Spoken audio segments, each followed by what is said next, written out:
Evo ekipa draga, ja vas sve pozdravljam. Danas idemo na jednu specijalnu lokaciju. U stecima, kamenim spomenicima širom BiH, Hrvatske, Crne Gore, Južne Srbije. Već ste čuli, već ste vidjeli na kanalu, već ste vjerojatno ako gledate ovaj video čitali o tome. Znate o čemu se radi.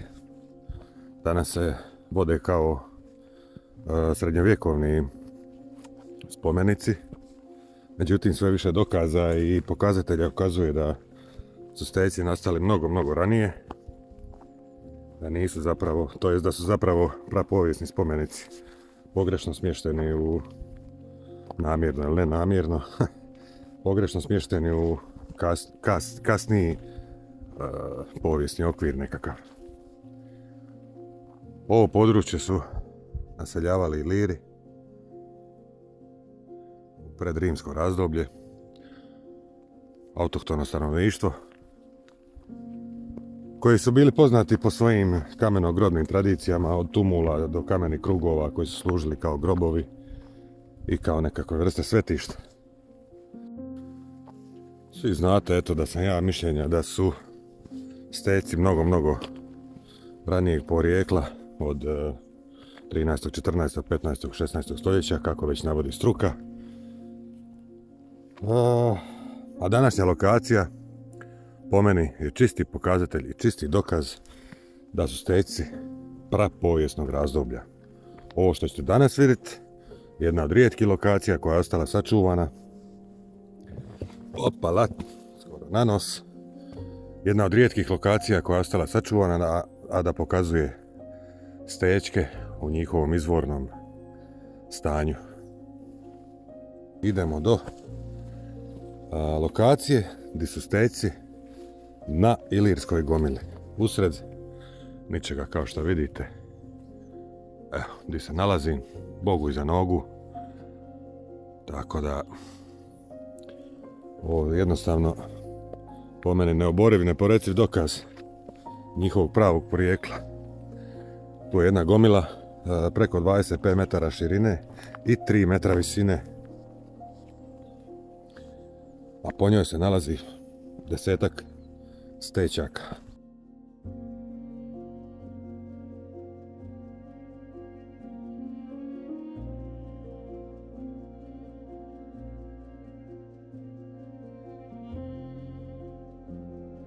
Daleko od civilizacije, daleko od srednjovjekovnih sela, daleko od srednjovjekovnih puteva,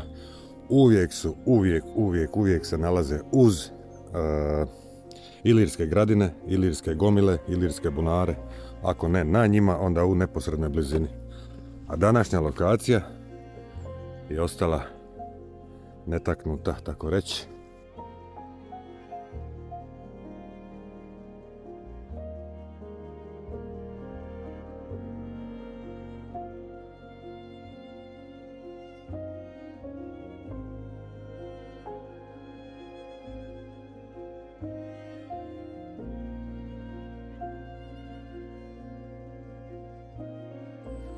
Pa evo, ja ovim putem molim nekoga, pogotovo ljubitelje teorije, da su steci srednjovjekovnog porijekla, da mi objasni neko zašto se ovakvi megaliti nalaze na Ilirskoj gomili, koja je stara 3000 godina, 4, vjerojatno i starija.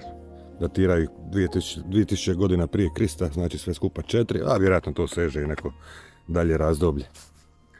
Evo, ljudi moji, pogledajte ove kamene gromade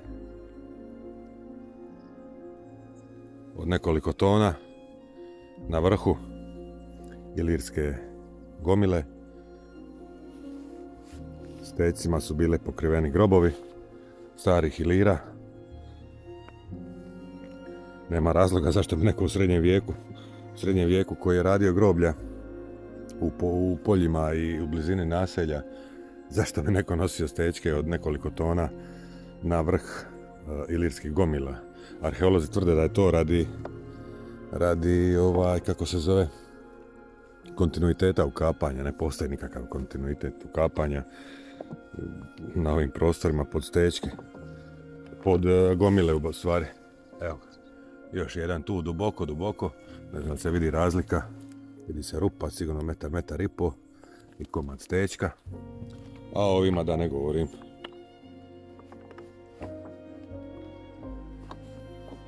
Evo. Ogroman megalitni blok. Nešto mi nije u redu s ovim stalkom, ovim gimbalom koji mi ublažava vibracije tokom hodanja, non stop se nešto trese, ali dobro, valjda se neće osjetiti na videu. Evo. Steci u izvornom stanju. Sigurno je nije niko iz polja dolje donosio vamo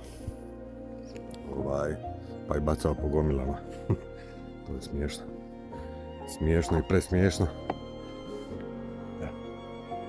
Vidi se stečak uvijek kraj neke rupe ovdje, znači da je bilo grobnica bila poklopljena i onda je bilo navaljeno kamenje. Ovo nije izoliran slučaj, ovoga ima jako puno, samo što se o tome ne piše, samo što se o tome ne govori. Uvijek se priča o nekim nekropolama koje su, ne znam, malo udaljene, svakako u neposrednoj blizini, ali udaljene od gomila, tako da se izgubio taj kontekst. Ali ovo je znači pravo stanje. Stvarno jedna ekskluziva što se tiče mog kanala.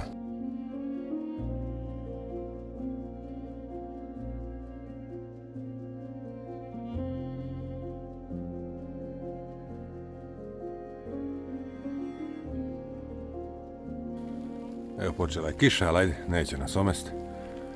Evo vidite, na ovome piše Bariša, neko je doklesa ime Bariša. Pretpostavljam nekih zadnjih 100 godina, što ne znači da je sam stečak star 100 godina, jel? Kako struka tvrdi da su datirali stečke po natpisima na njima i tako dalje. Ovo je jedan dokaz da kad se nešto dokleše dodatno, da to nije dokaz po stečku. Vidjeli ste razliku sad kako je kad nešto piše, kad je nešto doklesano, naknadno urezano, a ovdje vidite u rozetu kako ona isklesana, naravno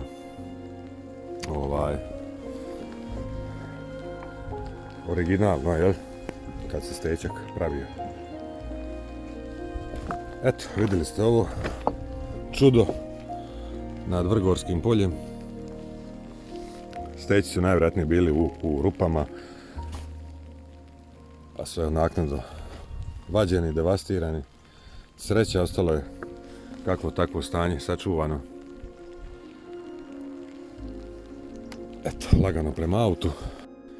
To bi bilo to za danas. Zaputit ću se do ove druge lokacije, ali s obzirom na vrijeme, već mi je oprema mokra, dron mi je mokar, ovaj gimbal mi je mokar, mobitel mi je mokar, da ne bi bilo belaja, kako kažu.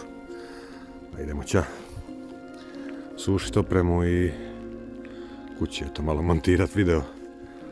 Eto, dragi moji, proslijedite video, komentirajte, a šta da vam kažem, sve ste vidjeli sami procijenite, sami donesite odluku.